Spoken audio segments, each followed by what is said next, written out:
Ghost of Tsushima is unlike any game I've played before. I love Japanese settings, I love samurai games, and I really wanted to talk about this game because after playing the whole game from start to end, there's so much to go through and unpack.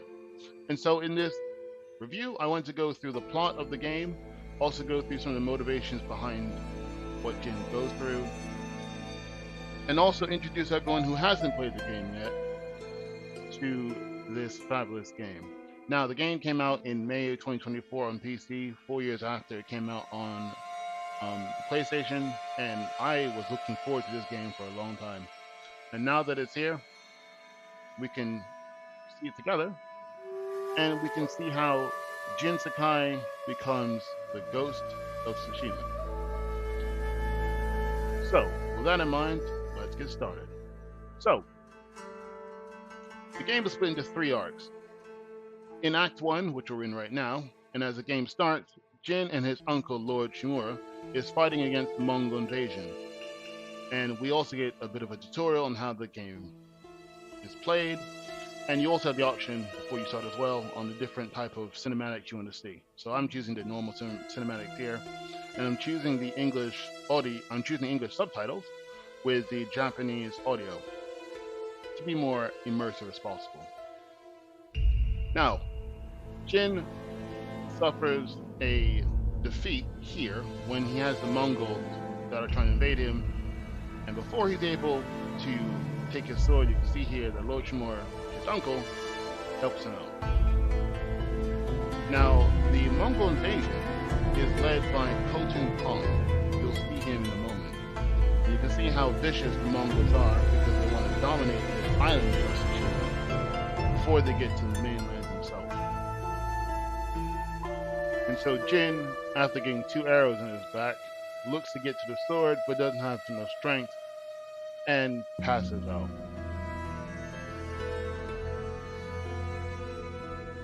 Now, luckily for him, he gets saved by Yuna, a thief, someone who would go against the samurai code. However, she was the one who ended up saving him.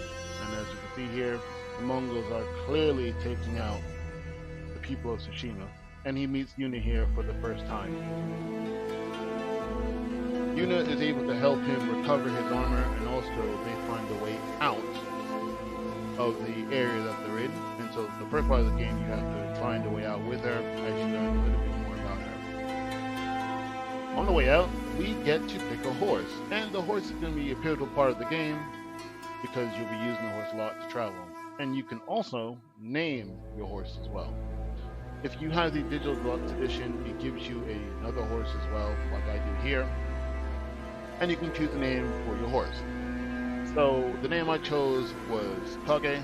You have other two names, Nobu and Sora.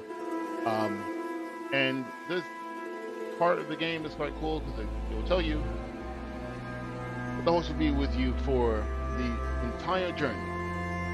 I will come back to that later. But as you get the horse and you name them, you and Yuna ride out. And now the goal is to find allies so that we can look to, one, take back Lord Shimura, and two, take back Tsushima, and also take out Khotun Khan. So Act 1 starts with you having to find allies, but first heading over to Kaneda Castle. So after fighting lots of the Mongol invaders, you now get to the bridge where Khotun Khan is waiting for you with Lord Shimura being held captive. And this fight is one of the first fights you get with Khotun Khan, and the game has it in such a way that you cannot win this fight. And so try as much as you can, it won't work here. So even though you try your best in order to fight and win, you can't win, as I mentioned earlier, and Khotun asks Jin to surrender. Jin, being the proud samurai warrior that he is, won't surrender, and what happens next, well, take a look for yourself. Khan grabs him by the throat and yeets him off the bridge, and once again, Yuna saves him, recovering him again, and from here, Act 1 truly begins, because now we know where Lord Shimura is, and now we need to get allies in order to retake the Kaneda Castle, and also to get a head start pushing back the Mongol invasion. However, Jin right now is feeling low on confidence, and so now he needs to find allies. So the first ally is Ishikawa Sensei. He is a master archer. He has an army under him, and Jin used to train under him, but didn't become an archer. He has his own side quest, which we'll cover in another video, and he's very straight-laced.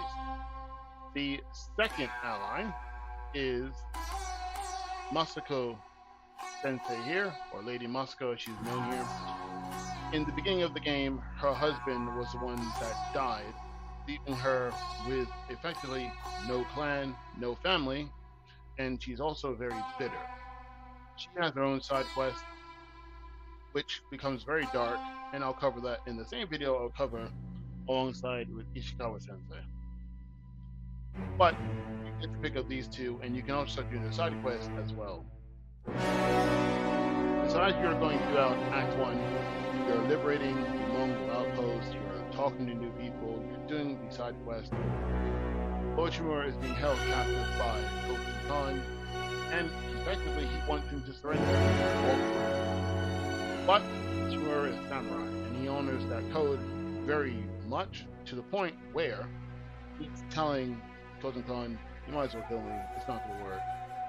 But Koken Khan doesn't want to do this because he wants to send a message to the people of Tsushima. And so even though Shimura knows that his men that control the roads control all the byways and throughputs, he's still going to do whatever he can, knowing that Jin will fight and he will rescue him. Noble from to say, as well as that is effectively what we're doing anyway. Now that we get under the castle after finding allies and completing a lot of side missions and main quest, now we're getting to the stage where we need to go and find Lord Shimura, and also to be able to find Koken Khan so we can stop this from happening. The gameplay here is quite nice. You can do a lot of stealth missions from this point in order to get information on where he is so you can plan your attack. So as we head back to the area which we first was at, you'd ask a very important question. How did he survive? And the game dev pretty much didn't have an answer. So, plot is how we survived. Doesn't know. So we now got to find a way around the gate, and so we can sneak in this way. And as we're sneaking in, we find Ryuzo. Now, Ryuzo is a friend, a good friend of Jin. And as you're playing through Act 1, you discover Ryuzo and his gang, the Straw Hats.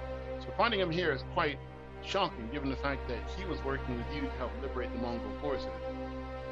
But money means more to his people than his friendship. Which means now this is the first time these two are now interacting as opposite sides or as enemies. And Jin obviously thinks that he can talk to Ryuzo and make sure that if he sides with his uncle, his men can eat and be free, but Ryuzo isn't having it. And so, one of the first duels of the main quest is pretty much going to start now. And this fight is really good. So, after you fight, Jin makes a point of saying that his uncle can make him a samurai, which is what he wanted the whole time. However, happen because Ryuzo is very bitter about the fact that Jin was chosen as samurai versus the fact of himself. Jin here wants to see what he can do to get him back on the side, but Ryuzo is too dedicated to his cause and his men's cause, which is noble. However, it doesn't do anything. So therefore now the Mongols know his position, and now he's got to take them all out by himself, which means later on in the game, we're going to have to find Ryuzo and see if we can settle the score. After fighting through the castle, Jin finds his uncle and goes to save him, and obviously honors him because he is his lord. And so now the two of them look to escape the castle, and Khan's already gone, he's moved elsewhere. So now we need to figure out where he is, and also get Lord Shimura battle ready so we can continue and make sure we can take him down. So this is pretty much Act 1 rounding up. The game gives you a lot of freedom in terms of how you can approach the missions and the allies. You can do all the side quests first with the allies, and then do the main missions. You can do a lot of the outposts as well at the same time. It's completely up to you how you want to do it. And as you're doing this, taking the photos is really fun as well. There's so many things you can do in terms of showing the beauty of Tsushima itself. So now we're going to be defeating the Mongols here. And from that point, we then move forward to figuring out how we can assemble a bigger army to take this part of Tsushima back, as well as finding strategies on how to claim, reconquer the north of Tsushima. And so with the allies, we fight the horde of men coming through the gate, and we look to make sure that we can take them out so that we continue moving forward and moving up north to conquer, and also to honor those who died at the beach, where a lot of men died trying to fight back the Mongol invasion. This fight is pretty cool, and it just shows the gameplay, how well it holds up in terms of just the first act in itself. So I would say, out of all of the first act, I would give this one, in terms of the mission, the story, the plot so far, it sets the plots up nicely in terms of what the main threat is, what we need to do to defeat it, and also do a bit of side quest in there as well to fully round out the area which we're in. So I would say I would give this an 8 out of 10. And so, with the plan made to take back Castle Shimura, the end of Act 1 is here, and now we move over to the beginning of Act 2. And in this act, a lot more shifts in terms of what we need to do now. Now we need to gather more allies. Shimura will go to the Shogun and ask them for reinforcements. He also has a couple people around in the upper part of Tsushima who he can speak with, as well as he needs to find new allies and gather new men in order to fight the Mongol threat all throughout the mainland of Tsushima. Now we get introduced to Norio, who is a fighting monk who protects this part of Tsushima. His brother died in the fight against the Mongols, and he wants revenge on them. Jin is surprised because typically monks are pacifists, but in this case, he carries a weapon, and a lot of his brothers do as well. He has his own side quest, which we covered in a separate video, which goes into his motivations and his intentions. But he's a faithful ally throughout the rest of the game. What we also see is a deepening connection between Yuna and Jin. Yuna and her brother was raised by slave traders inside of Tsushima, and so now she goes and she wants to take them out and destroy all evidence of them. It's quite a touching moment for her because a lot of her childhood was spent doing harsh and brutal things, and she wants to forget about those things. And in one part of the game, she gets very emotional because she doesn't have the strength mentally to go through and take them out, so Jin does it on her behalf. Also in Act 2, you're looking to get back the family armor, which is located inside of the castle of Sakai. Jin and Yuna also go to one of the other clans that Lord Shimura effectively nearly wiped out and ask them for help. As you would imagine, the leader of the clan, Uchimasa, doesn't want to help Shimura because he remembers what they've done to him recently. And so realistically, he brushes them off, saying that the Mongols will just literally ignore them and they can go back to doing what they're doing. Yuna and Jin realize that's not going to happen because the Mongols want the total invasion and capturing of the whole of Tsushima. So that's not going to happen, so they have to fight. However, what happens later on is that when Uchimasa and his people get attacked by the Mongols and their home is at risk, Jin steps in to help out, knowing that if he does this, he will most likely go back and help him out and lend his assistance. So that's what the Walls of Yadikata mission is pretty much all about. When Jin finds the armor of his dad, he has a lot of memories that come flooding back. And it's special to him because he watched his dad die when he was a little boy. And a lot of memories came from it. In the DLC, the Iki Island DLC, you go into more detail as to what happened to his dad, as well as him getting over it psychologically. Because a lot of the reasons why he acts the way he acts is due to how he left his dad, because he couldn't defend his dad at such a young age when his dad died. As you can see here, he feels somewhat guilty of the fact that he couldn't help his dad. And so that bothers him a lot when it comes to who he is as a person. And you see glimpses of it throughout the game, especially here. However, we can see that when Jin puts on his father's face mask, it feels like a new era has begun for him himself. And now he's more committed, more than ever, to take out the Mongol threat, this time as the Ghost. And he's moving further and further away from the samurai code. Now, in this act as well, you also get the ability of having a blowgun, which allows you to fire poison darts, concussion, and also allows him to fall asleep. And his old nanny helps him with the ingredients on how to make it, although she's not really too sure why he wants it. But now that he starts to use these poisons, now the ghost persona becomes more apparent to all of Tsushima. As we can see here, when they understand who the ghost is, they're really surprised. And now you're able to help the citizens of Yarikawa to make sure that their area is free. Fujimasa will effectively have no choice but to help them out, even if he doesn't want to do it in the first place. And so, once we help them out there, we now have to face the local Han leader, and now we get a new stance, because once Jin kills this Khan leader, we get a new stance called the Ghost Stance. And you have to see to believe it. It's quite a brutal stance, and it's there to instill fear in all Mongols nearby. Because if you watch this part gets really crazy. So he stabs him through, then chops his head off. Everybody is scared. I mean, let's be perfectly honest. I would be scared as well. If someone just went and chopped the head off of somebody, that would scare me too. I'm sure it would scare you. And so, as long as you follow the leaders, you're in the Ghost Stance. From there, you get the ability to go in, and you can pretty much one-shot anyone. Back at Castle Shimura, Khan wants to make sure he has absolute loyalty to the castle.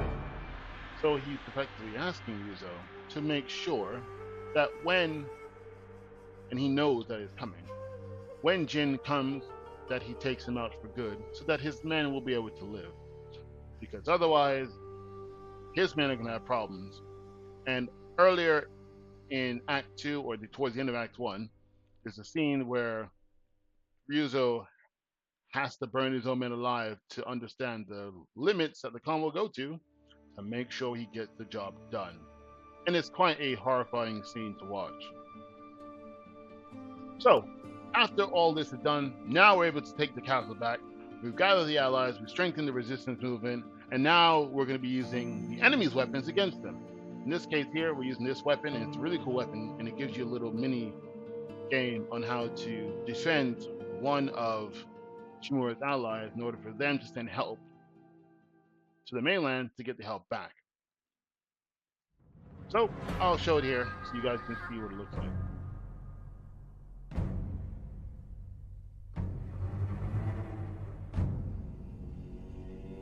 So here it's pretty cool. You get to just fire a lot, and then it blows a lot of them up. It's just effectively firing off ammo from a very far distance. And now it's the point where Lord Shimura wants to make Jin formally his son. Then his name will pass on as well. And so Jin is obviously honored by that fact, and it is a great honor. However, as we've been noting throughout the game, the path between the samurai and the ghost start to widen, and there's a crossroads at some stage in this game where Jin is going to have to make a decision to fully commit to being a samurai or to becoming the Ghost of Tsushima. However, before we get to that point, there's another wrinkle in this, and that wrinkle is the fact that we have Ryuzo now on our tail, and now there's a bounty, as we led from Act 1, that he's trying to go after, as well as trying to frustrate his friends. So now we gotta find Ryuzo and deal with him. So now what Jin does is that he goes to a castle which he knows that the Khan is using as a base of operations, and goes there to try to take the Khan out. However, that leads into a different problem. While Jin is capable of going there by himself, he goes with Yuna. Taka wants to go as well, but he tells Taka that she will not go to stay. Even though he is being brave, he's a blacksmith, he's not going to be able to handle it. Now, here's the funny thing. All this was a trap set by Ryuzo, because he knew that Jin was going to come for him. As we see here, he made it very clear where he was going to be, because the Khan wanted to meet him, and so therefore he's going to meet him, but not in the way that we think, because obviously the last time we went to get the Khan, Jin effectively nearly died. So now this time, how are we going to meet him? By getting hit and by being captured in front of the Khan himself. And the other thing is that Taka's here as well, which, realistically speaking, he shouldn't have been here. But he came because he was worried. And now this is where one of the most tragic parts of the game happens, because of the fact to get a message over to Jin, and thus to the samurais, something's going to happen to Taka. And effectively, this is what happens. So Jin has Taka to run. And instead of that, Taka decides to try to fight, misses against the Khan, and now the part I was mentioning before, the really sad part is coming, where Taka effectively dies by the hand of the Khan right in front of Jin. And it's not easy to watch. And to add insult to injury, the Khan beheads him in front of him and lifts his head up, so that he understands who he's dealing with. You see why the Khan is such a son of a bitch? But he's such a good villain, because all this time, we can't hit him. And now the real bad part is we have to tell Yuna. And she, very much so, doesn't take it very well. But once again, in her position, she didn't take it well. And so she goes into a rage, and with Jin's help, she clears out the entire fort, and we eventually bury Taka. And now Jin's fight is her fight because of Taka. She wanted to leave and go to the mainland with him, but unfortunately, due to the fact that now he is dead at the hands of the Khan, now her mind is made up. She is going to get revenge. She's going to kill all the Mongols that surround her. She's going to make sure they have the same suffering that he felt. And now she's asking Jin to help avenge Taka, which he would do anyway because now he's a friend. And once again, there's no reason to leave, nowhere to go, nothing else to do but pure revenge. And this now turns her even more into an alliance, an ally for the Ghost. Now we get to near the end of Act 2, where we're going to take back Castle Shimura. All these men here are taken out, and now Jin drops down as the Ghost. And just as he's about to kill the leader, he slices off the Mongol's head, puts it in front of everyone as his uncle's watching him. And that now creates a bigger rift between his uncle and Jin, because the samurai code is embodied by Shimura, whereas now anything goes happens with Jin. And now we have that clash, now we have that tension. And at the same time, the acknowledgement of being his son hasn't happened yet. But now we also get the downside of being the samurai, because at this age here, all of the samurai here are effectively going to die in vain, because due to the shortcomings of the samurai code, all of this was a trap. And because of that, now it's just a case of they all died in vain due to Shimura's instructions. But he doesn't care. Realistically speaking, he will honor the deaths but all this could have been avoided. And Jin now has a problem with that because he knew it was a trap, and now he wanted to do something different. But his uncle isn't listening, and this is where the argument and this is where the disagreement comes in, as Jin now decides there has to be another way without losing so many lives. And now we get the real crux of where the split happens. At this point in the game, it's halfway, and at this point, now we're starting to see he's choosing to fully to go down the path of the ghost and leave the samurai way behind. So his uncle wants to talk alone, and it's at this point a lot is said in very few words. His uncle warns him if he continues down the path, he's going to be no better than the Mongols. But as far as Jin's concerned, honor died on the beach. And this is one of the coldest lines ever said in the game. Because now this solidifies he's the ghost. He's going to do it his way. Screw the fact that using the samurai way to get this done. Because he realizes more people are going to die, and there's no need for them to die aimlessly. So his plan now with Yuna is to find another way into the castle to poison all the Mongols and effectively wipe them out before the soldiers have to go in. It does it under the cover of darkness. Therefore, as soon as they come in, they're all dead anyway, and they can just retake the castle. Now, we know, up until this point, that his uncle's not going to go for this. We already saw their interaction together, and Jin doesn't care. At the end of the day, he wants to make sure he protects the people of Tsushima any way necessary, and if he has to do something that's unscrupulous according to his uncle, so be it. The code doesn't make anything of him anymore. It doesn't matter to him anymore. And so now he's also left a gift from Taka, and that's when we get the ghost outfit that we can wear, especially the face mask as well. So as we go into the castle, now we're at the stage where we can poison all of the Mongols. And since they're drinking from one big vat, now we get to see the outcomes of his result. And so as we start looking at what they do, they're starting to drink, and the poison pretty much acts very quickly as everyone starts dying and choking on their blood all around them. And if I'm a Mongol right now, I'm terrified because I just drank some of this, and now I can't do anything about it. As we head into the castle, now we find Ryuzo. We want to know where the Khan is, but he went up north. But as far as he's concerned, Jin isn't going to make it that far. So they fight.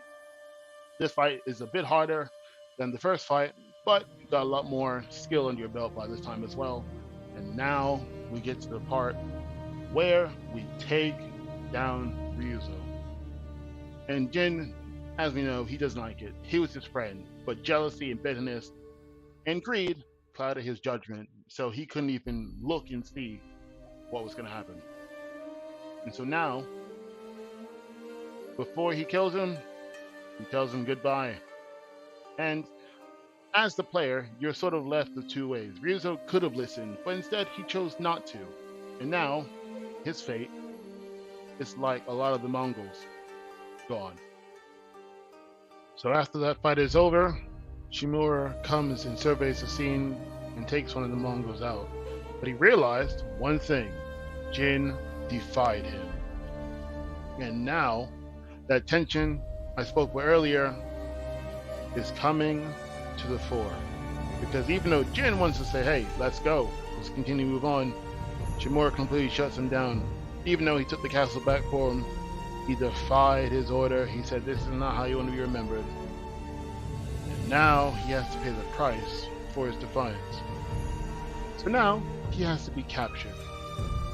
And it sucks because effectively he was doing the right thing, but once again, now you see the difference between the code that Shimura follows versus the do anything by any means necessary that Jin follows. And now something has to happen. And so he gets captured, breaks out, and finds Kage. However, Kage gets injured and now is off to head to the north.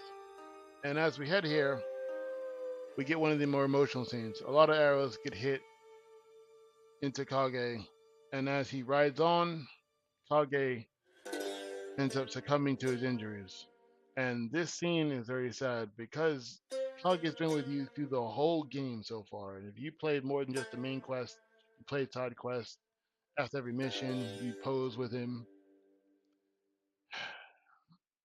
In the end, Kage ends up succumbing to his injuries and dies. And it's such a sad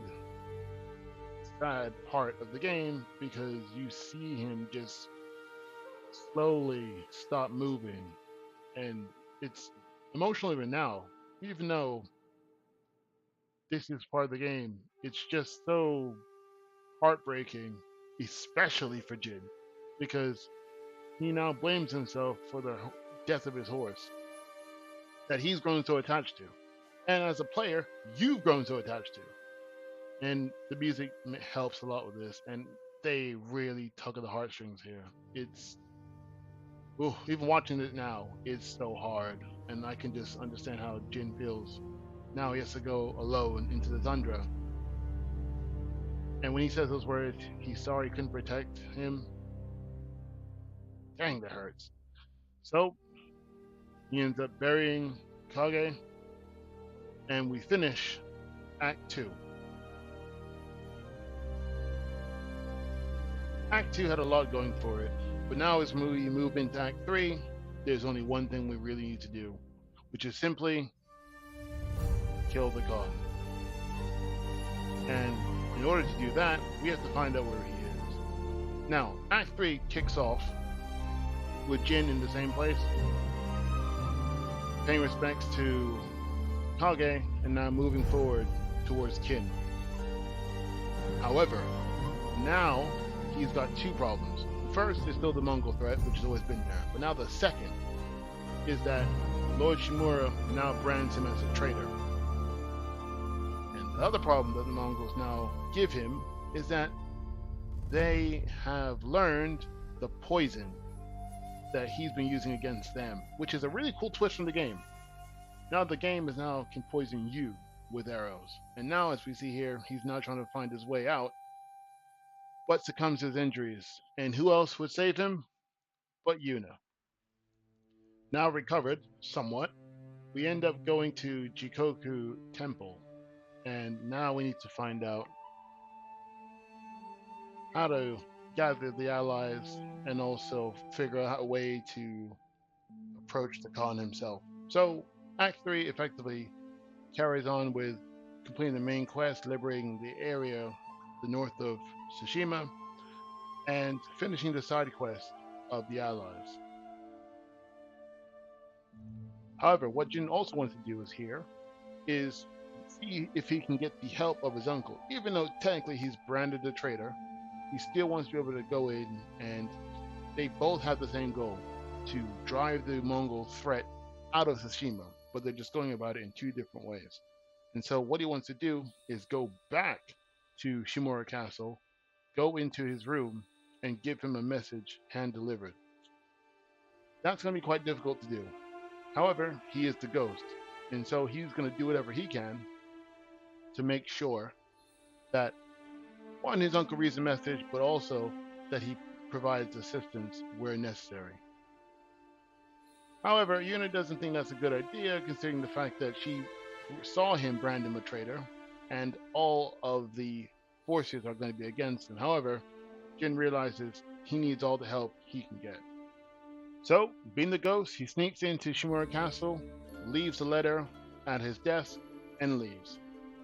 It's too late for Shimura to realize this, but he reads the message, realizing Jin only wants to free the people of Tsushima, and just says, if you would listen, I want to help. The ship's loaded with poison that would devastate the whole of the army. I want us to fight together. If we don't fight as father and son, we'll at least fight as allies. So, I hope you can help me if possible. And it's a good message. At the end of the day, the mission itself is quite stealthy and also can be quite difficult. As the dawn breaks, Jin is ready to attack the Khan and attack his ship. However, Yuna has second thought. She wants to leave. She wants to be able to just go with Jin and lead this to Shimura. We know Jin's not going to do this. He took all this time and effort to make it to this point. He's not going to back down. But at the same time, Yuna is torn. There's two ways you can read this. First, she already lost her brother Taka. She doesn't want to lose Jin as a friend. The second you can read this into is that she's now grown to have romantic feelings. And you can sort of see that here in this cutscene here. But Jin reminds her, whatever happens to him, you have to keep fighting. And it's kind of funny to think about this when you're going around looking for hot springs. He mentions one of the things that he's been missing a long time, which is a woman's touch. And so after they sit down and rest a while, they now move over to fighting the Khan. And now, after the whole entire game, from Act 1 when we were at the bridge, up until every time we saw him, we couldn't get our hands on the Khan. But now we can get our hands on him. And this is the final boss. The boss. After all the pain, after all the suffering, after all the heartbreak he's caused Jin and everybody else, now it's time to take him down. This is the first of two fights. This first fight is going to be a normal duel, and the second fight will include some of his men on his ship. And so, the first fight pretty much starts now. The fight can be quite grueling depending on how well you've been doing up until this point. And as long as you're keeping your skill and you're keeping your edge, this fight shouldn't be too hard. So after taking him down, he effectively blindsides Jin and runs away. And Jin has to fight through the Mongols in order to get to his ship. Once he's at his ship, then phase 2 of the fight begins. And you can tell that he is so ready for this. I'm ready for this. You should be ready for this. This is the fight we've all been waiting for. And now, as we're about to finish him off, Totenkon is saying, hey, if you kill me, somebody else will come. But guess what? No one's going to hear that message because you're a dead man. And I love the fact that Jin makes it so clear. You think you're going to be remembered? You're not. You're going to be a footnote in this history. I'm going to cut your head off. But you know what? You piece of crap. You can die and rest in peace. And you know what? I understand the point. Jin feels like after all this, it's been done. But you know what? He can't sit there and celebrate because this shit's about to blow up. So he jumps off, and that explosion knocks him out. However, once again, just like in Act 1 and in Act 2, Yuna helps him out. And even though it looks like all is lost, it's not. Yuna helps him out, and they recover. And although Act 3 is done, the game itself isn't. So, once that's done, we then get a message from one of the messengers from Lord Shimura to Yuna to say that he wants to meet him under the tree they used to spar at, in the field that they grew up in. Jin knows that this isn't going to be a trap. This is a case where they have to talk one-on-one. And so, after a long, tension-filled ride up there, Jin realizes that this is only going to end one of two ways. And you as a player also begin to realize you're not going to be assassinated in a sense that someone's going to take you out from the top. But Jin also realizes, along with the player, that Shimura asked for him to be here because Shimura has been ordered to take him out. And this one kind of feels a bit bittersweet, because on the one hand, the whole purpose of the game was to find Lord Shimura, to rescue him, to help drive out the Mongol invasion, and you did that. However, you did it your way. You didn't do it the way he wanted.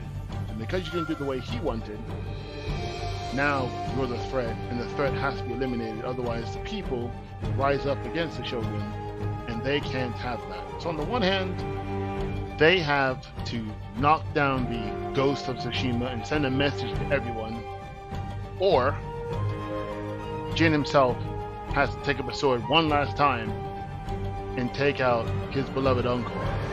And this fight is emotional because, like I said, the whole entire game, the premise was to save his uncle and to free the people from the grasp of the Coating Pond. Now that's done. Now this needs to happen.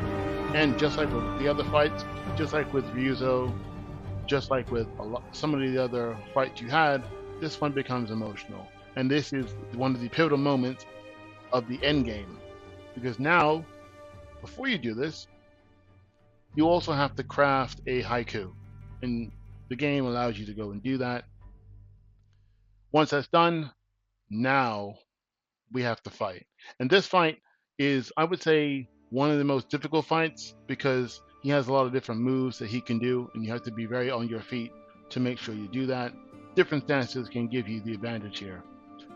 But the scene itself is great. And you're left with two options.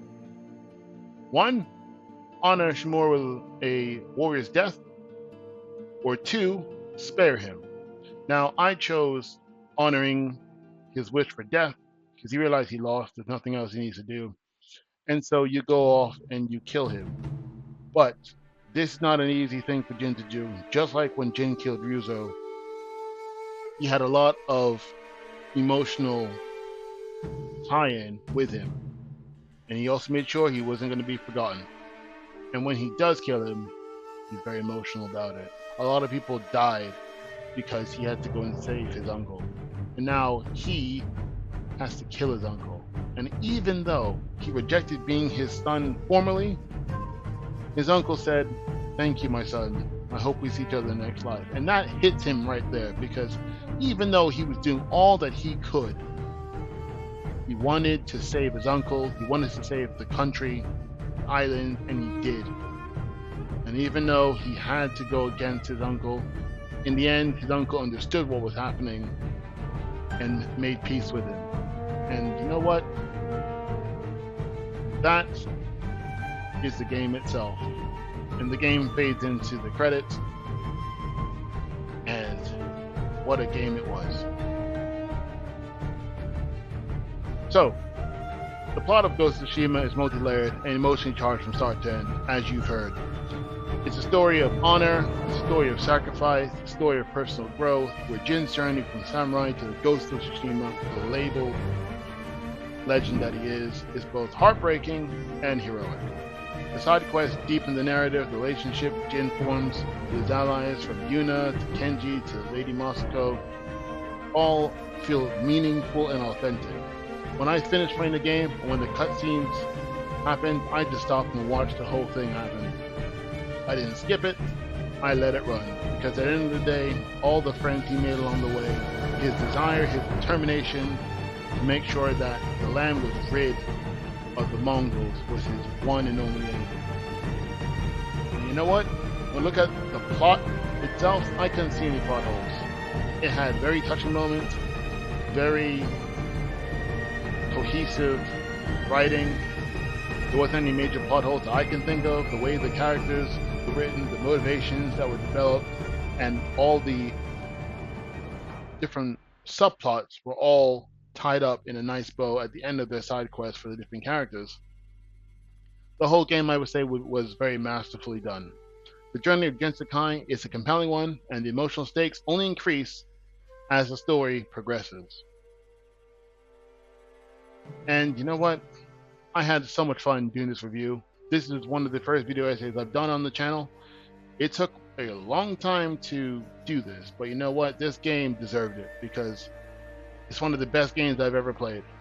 And when I put the controller down after I played it, I had to take a step back and just go, this game was freaking awesome. From the music, the dialogue, the gameplay, the stances, everything about the game was just A1. So, I hope you enjoyed this review of the Ghost of Tsushima. If you played Ghost of Tsushima, let me know down below if I missed anything, if there are any plot holes that you found that you want to talk about. Let me know what you think about it. If you haven't played the game yet, you're in luck. I have made an entire playthrough going through the entire game and also how to do some collectibles as well. There are a couple things I'm going to finish off on the game as well. But I hope you guys enjoyed this video essay. And until next time, I'll catch you later.